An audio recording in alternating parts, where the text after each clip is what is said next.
Hello and welcome to Liam's Lyceum. I'm your host Liam, aka Himbar, and today I wanted to talk a little bit about prose. We'll see how that goes.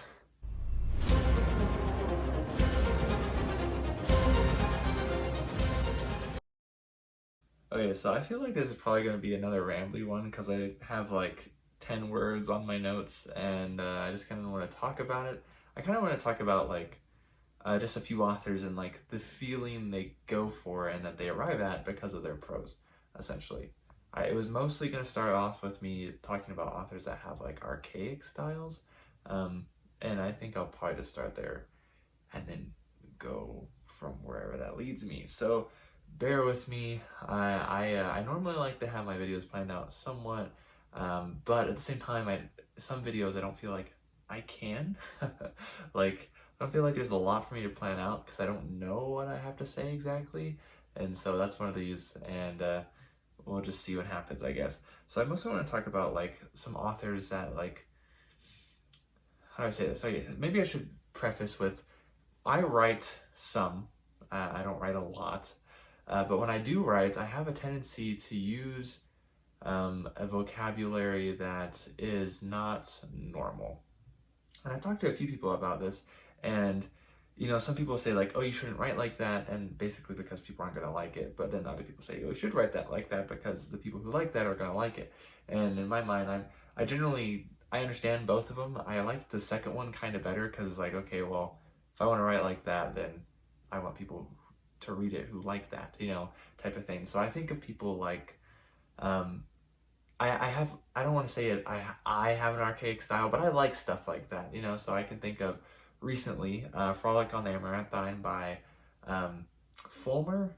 It's Chase Fulmer, yeah, that's what it is. It's an anthology. I've done not an anthology, sorry, a novella. I've done a review for it. It's very short. It came out in April, I believe, of this year, and it's just, it has this style that he aims for. He goes for it, he hits it, and that's what it is. You know what I mean? So like, if you like that, then he does it for you, right? Because he takes like, he's going for sort of a Clark Ashton Smith, like weird type of sword and sorcery, dark fantasy sword and sorcery, but he has this like Wolfian vocabulary, right? And then that's another good example is Wolfe, who I've only read his Book of the New Sun stuff, but I don't even know if you could call his style like archaic. But he utilizes vocabulary, and it's not made up words. You know, in Wolfe's case, they're not made up words. Sometimes they're archaic. In a lot of cases, they're just very uncommon words, what I would just call rare words, because to me, archaic means it's like, it was in language at some point, at least a couple hundred years ago, and we don't really use it now. But a lot of times when you look up like Wolfe's words, you're just like, I've never heard this word in my life. And like, if you try to define it in the dictionary, half the time they're not even present. So it's just very stylized vocabulary in that sense. And in that case, he also does it and he utilizes it very well, right? Like in Wolfe's case, he's trying to make you feel like this is a weird world. He's trying to make it, I don't know if unsettling is the right word, like hard to connect with, because it's not easy to connect with. I mean, in reality, it's been basically translated for us in such a way that we can somewhat understand it, but it's done purposely in this overly, I guess you could call it obtuse if you want, way to make us remember that this is a world we would not recognize. I mean, this is a world set millions of years, if not billions of years in the future. And you know, like human history, like if we're looking at history, you know, we can talk about like how long humans have been around, but human history has been about what, like roughly 6,000, maybe 7,000 years. I'm not 100% on that number, you know what I mean? But like, it hasn't lasted very long. It's not been that long since the Sumerians were walking around, you know? And so it's just, that's kind of the idea, right? Like, you know, not, you know, if we go millions of years in the past, you get the dinosaurs. And this is even further than that in the future. And so it's not super recognizable, you know? And that's kind of the point of the language. It's not super recognizable. And I think Wolfe nails it, you know, and I'm pretty sure he doesn't write like that for every one of his books, but that's what he wanted to do for that, because he wants to, you know, get you off balance a little bit. But then there's people like Tolkien, who has like what I would call an archaic style. It's not overly archaic. I don't feel like it's very hard to read. Maybe if your first language isn't English, or if you're not super fluent in English, maybe it would be a little more difficult. but he's definitely got his style that he's sticking to, and it's a little harder to pinpoint in some cases. He does use thee and thou sometimes, actually. Some people, when they try to imitate him, they use it too much.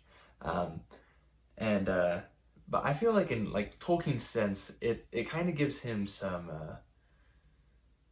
like credibility almost, you know, like he's got this style. He uses an archaic word, right?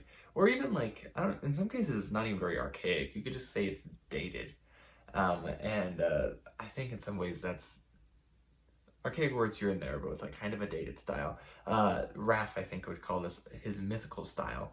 And that's not a way people normally write anyways. You know what I mean? That's what he goes for. That's what he wants to do. That's what he does. You know what I mean? If you read The Hobbit, it's not like The Lord of the Rings at all. It's not like The Lord of the Rings in that style. It's not so mythical. It's more of a fairy tale type of thing, but definitely written for children. And it doesn't use words that most people would find either dated or archaic, right? And so that's what he wanted for in The Lord of the Rings, and that's what he goes for, and he succeeds, in my opinion. I think The Lord of the Rings prose, because of that, like that style he goes for, the story he's telling, he nails it. You know what I mean? It's probably my favorite story of all time, right? I mean, I could say probably it is. You know what I mean? So it's just, and that's what he wants. You know what I mean?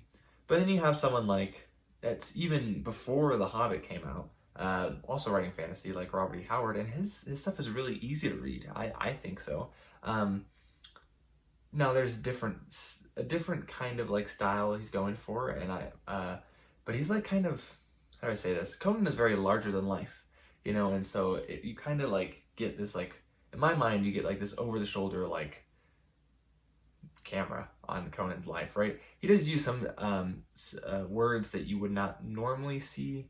For example, I learned the word Morion in Conan, actually, which helped me when I went and read The Black Company, because I knew what the word meant, and they use it a lot more actually in The Black Company by Glenn Cook, which I just finished today, so it's on my mind, right? You know, but even something like The Black Company, his style has been called rather bland, I think, and before, I've heard that, I think, before, and his dialogue is really informal, but really well written, but the thoughts, then in this case, the story is narrated, right, and so it's first-person narrator. His thoughts are, they're human thoughts, you know, and so, in some cases, though, they're rather poetic, so I don't get that idea so much from it.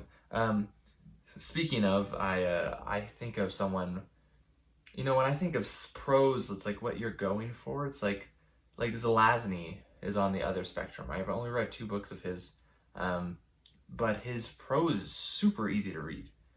It's insanely easy to read. There's no difficulty to it whatsoever, right? And these are books, at least the Chronicles of Amber books that I've read, I believe came out in the early 70s, and so they're about 50 years old now, and super easy to read. It's way easier to read than just about everything, to be honest.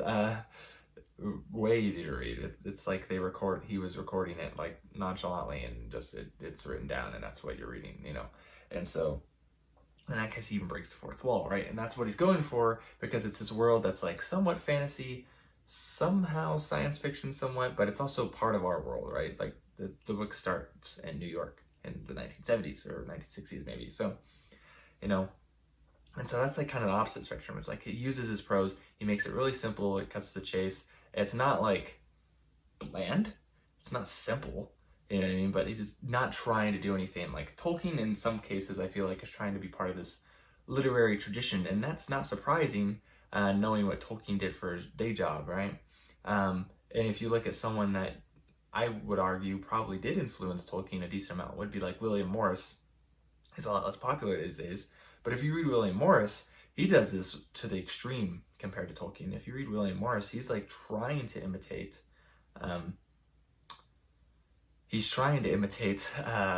archaic English, and even so much so that it's like he wants it to be archaic because he likes the medieval idea. He calls them prose romances, and they're very medieval, very medieval.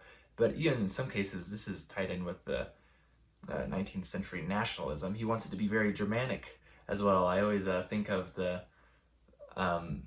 if you watch Dr. Philip Chase on BookTube, YouTube, whatever, which if you're watching this and you're not for some reason subscribed to him, then go scribe, but I've read some of his dissertation actually, which he did on William Morris, and one of the things he talks about in there was I haven't finished it. I need to finish it, but to be honest, I've never read any dissertation all the way through. And but at one point he did some translations. I actually have an antique copy of one of the translations. It's like a second edition, I think, from the 1890s, or maybe it's late 1880s even.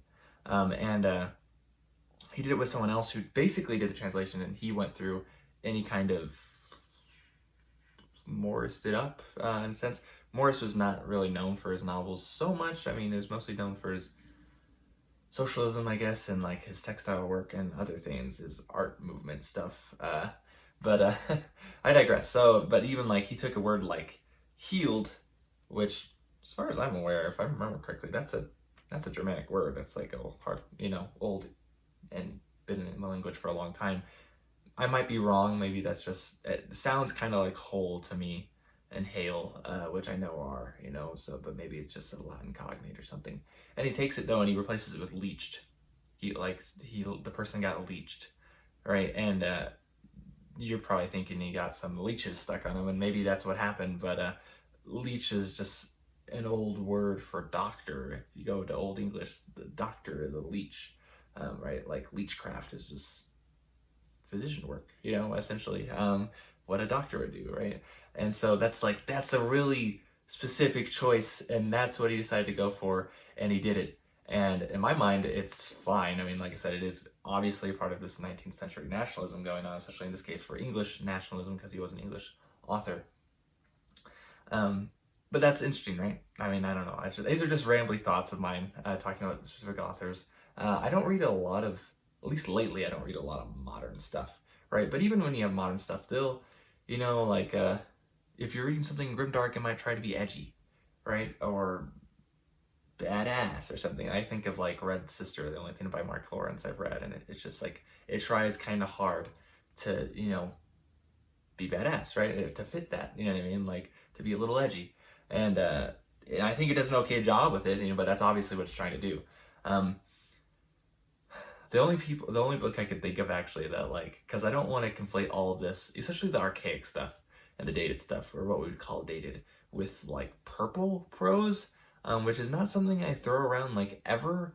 But there was one book that comes to mind, and maybe I mean certainly it's what the author wanted, and it's by R. Scott Baker. It's The Darkness That Comes Before. It's the first of the Prince of Nothing books, and it's the only one I've read. And part of the reason it's the only one I've read is because his prose is so purple. It's so over the top and a little ridiculous. Some people are not going to like that I said that. My other problem with the books was his women characters, but I digress. But it's so purple. It's very purple. It's immediate from the get-go. It's a very interesting style, but it's almost like headache-inducing. And some would probably argue that it's not purple. That's what he was going for. Because I wouldn't call Book of the New Sun purple. I wouldn't say the prose is purple at all. But I would say that The Darkness That Comes Before does have purple prose. So, obviously I think this is probably an opinion thing, or, like how connected I am in the author's head, while I'm reading the book. Like, do I understand what they're trying to go for, right? And maybe I don't. Some of these authors have a lot of scholarship done on them, or some of them have a little bit of scholarship done on them. Some of them have no scholarship done on them, right?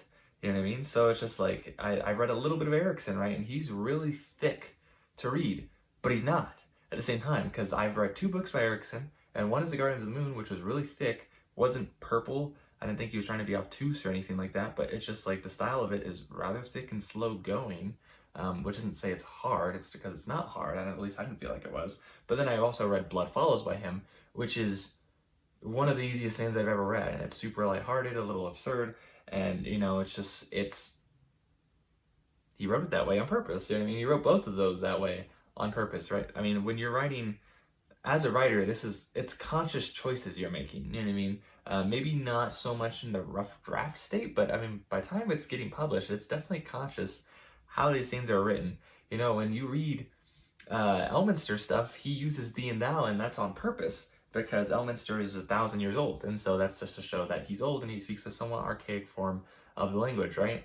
And so I mean, it's just, you can utilize it however you want. And I I like it. I like the effort. You know what I mean? Like in my mind, that's really all I'm trying to say. Um, I like the effort. I like when it works. Obviously, you know what I mean. But I like the effort. I like it when authors go out of their way to do that. I might not agree with some of the ways, obviously. Like I'm not a huge fan of edginess. You know, just like Brandon Sanderson, which could be a whole video on its own. I know he's very popular, but he likes to use his clear window, whatever approach is like make it as easy to understand as possible, and he does a decent job of that. You know, in some ways, I find Zelazny even easier to read though, and maybe that's because Zelazny's Amber is so tied to our world, and Sanderson's is not.